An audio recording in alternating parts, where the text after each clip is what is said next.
Hey guys, what's going on? This is Eric here, and welcome to my X-Men Dark Phoenix spoiler review. We got the cup here and everything.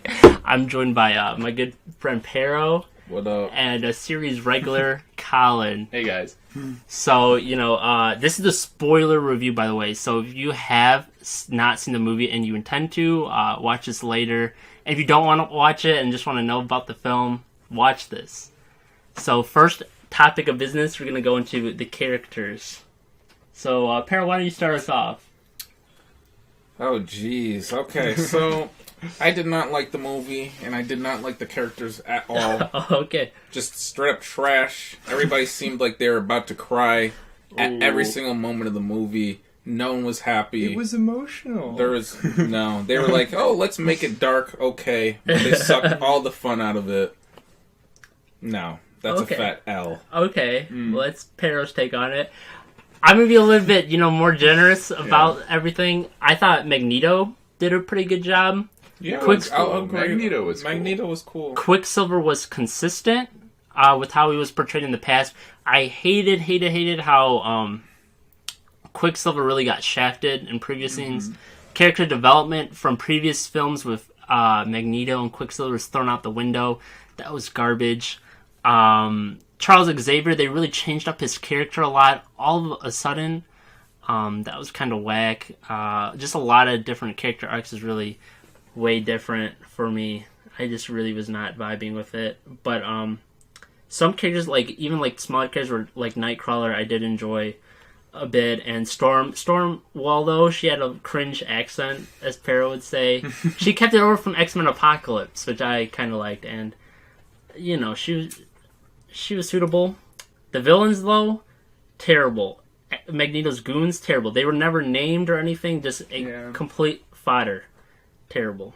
Connie, if you have any other input to add, you can. If you don't. So coming from a newcomer perspective, I, disclaimer, haven't seen any of the X-Men movies. I just went with these guys to check it out, maybe help out on this review a little bit, give a fresh new perspective.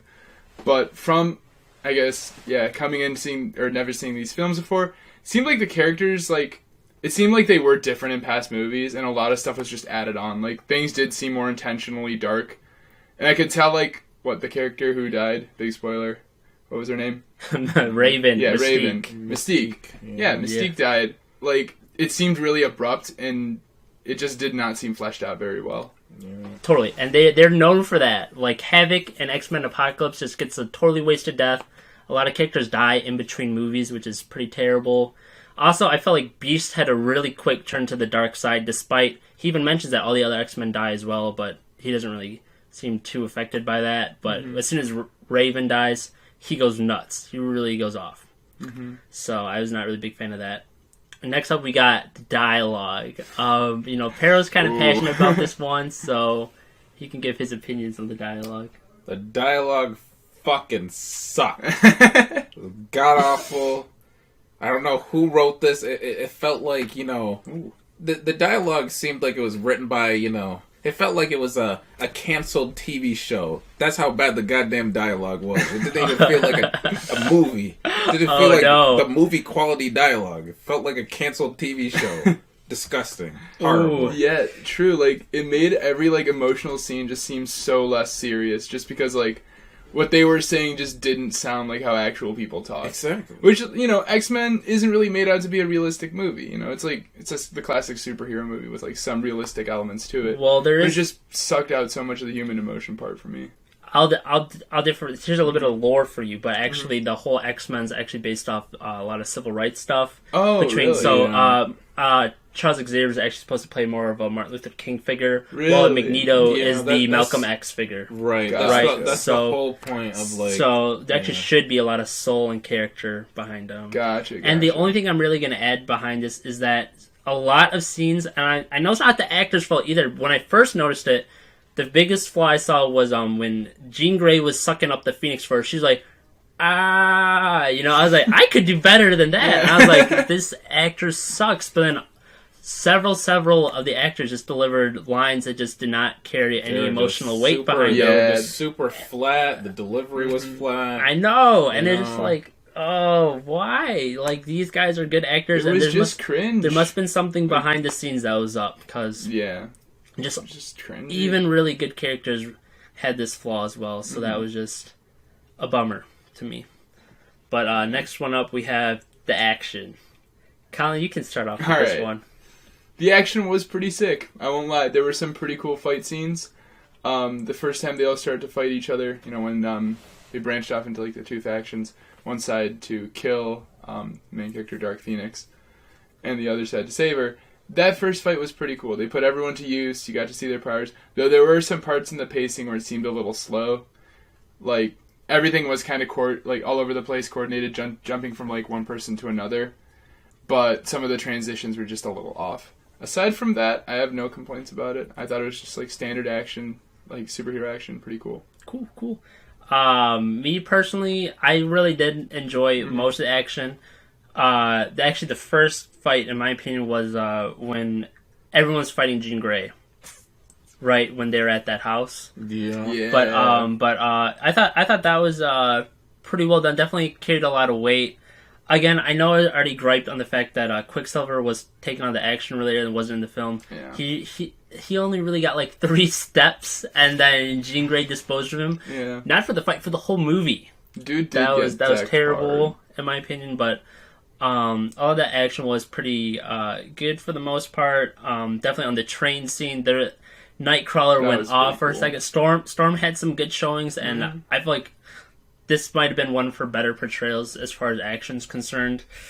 One thing I wasn't really a big fan of was when Jean Grey was going off on all the aliens, which by the way aren't named at all. I think they're like the Kingdom of Debray or something. Yeah. But she just Thanos dusts them all, and like That's every true, single yeah. one she Thanos dusts, and it's like you give Magneto all these insanely cool creative kill scenes where he crushes a train on like 5 of them, or I mean, okay, this wasn't my favorite, but he gets like 100 machine guns, shoots them all at the lady, Wasted potential. Yeah, exactly, and like and Jean Grey is she's Phoenix. She is a fire elemental. Like, literally, if you read the fucking comics and every single goddamn depiction, she's always with fire. But they just don't do any of that. They just do, Thanos dust, and here's some fire sparks, in the air. They don't really utilize her powers as well as they could. They just have her, doing some force shit, like it's goddamn Star Wars out here. Or they're just having people, just being Thanos dusted. That's it. Yeah. Yeah. The Thanos dusting was kind of awkward. Yeah, for sure. So I guess the only last part we have is the conclusion. Just how you feel like the movie wrapped up, Oh God! So this movie series is like basically 20 years old, and it was horrible. It was forgettable. It was just completely forgettable. This did not wrap up the series, like nice and tightly with a bow on it. It was just bad. This is just bad. I'm gonna forget this movie in the goddamn morning. Oh man! Yeah. All right, Colin, lay down yours. All right. So again, not seeing any of the X-Men movies, I didn't know what to expect. But going in there and coming out of that movie, I didn't know it was the last one. I could not tell it was the last one. It just seemed like they moved on to like, life is just back to normal. We're just gonna keep being the X-Men. It didn't wrap anything up. Sure, some key characters died.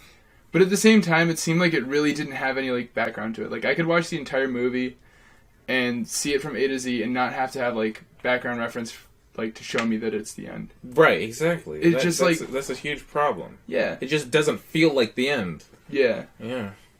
Right. So, yeah, I felt like the conclusion was sort of lacking for the film. It definitely wasn't satisfying, and the way they marketed this film as if it was the conclusion to 19 years of X-Men, which is a series that even through its worst films I've been extremely sympathetic to.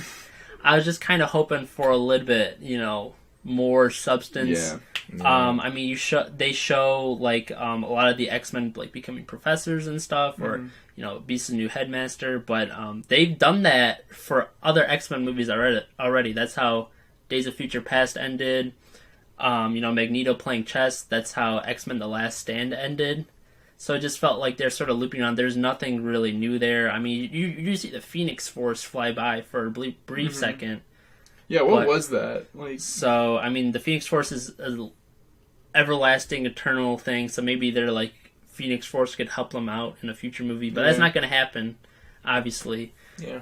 Also, I'd just like to mention that the last scene came directly from the Batman Bane movie, whatever. Oh, yes, in France, yes. That shit looks like a carbon copy. Jesus. That's fair. That was pretty sauce. That's fair. Yeah, again, it just never really wrapped things up that well, in my opinion, so... True. We're just going to go with our final verdicts on the film. Alright. Any last thoughts you have? Do you guys want to do like a little number rating? Yeah. Yeah, 1 to 10, 1 being absolutely terrible, 10 being complete masterpiece, 5 average. Alright. Just so we're clear. Okay. I guess I'll start. I'd say like 4.5 out of 10. For a superhero movie, it was cool. It had action. But for what it was intended to be, it just missed the mark. The dialogue wasn't there to make it feel like a gripping movie. No conclusions seemed to be wrapped up. And it just did not feel like, a closing to, as Eric said, a 20-year franchise. Right. I'm going to have to be a little bit softer than Colin. I'll give it a 5.5 out of 10. I said this as soon as I finished the movie. I have always been sympathetic towards the X-Men franchise, a lover of it. I gotta say, I think it's about equal between good X-Men and bad X-Men films, and this one's somewhere in the middle. It's not as bad as, Origins Wolverine. Definitely not as good as First Class or Logan or anything. But as far as the last one, I could definitely see why people would rate it as a 4.5. But just as its own individual film, a 5.5, I think is fair. Pero, you're the last man for this. Yeah, that's a 2 from me. There's not a single redeeming quality in this movie. The dialogue's bad. The action, for the most part, is bad. There's 1 or 2 good scenes. But, it's bad. And everything just looks like shitty wet cement. The color grading is just fucking terrible. Oh my god. They just don't utilize the characters that well. And this is a terrible send-off. 2. Okay, well, there you guys have it. Thanks for watching, everybody, and thanks, Colin and Pero, for being in this. If you want to see more videos from me in the future, be sure to subscribe, and also like and comment for fun. Peace, guys. Bye. Peace.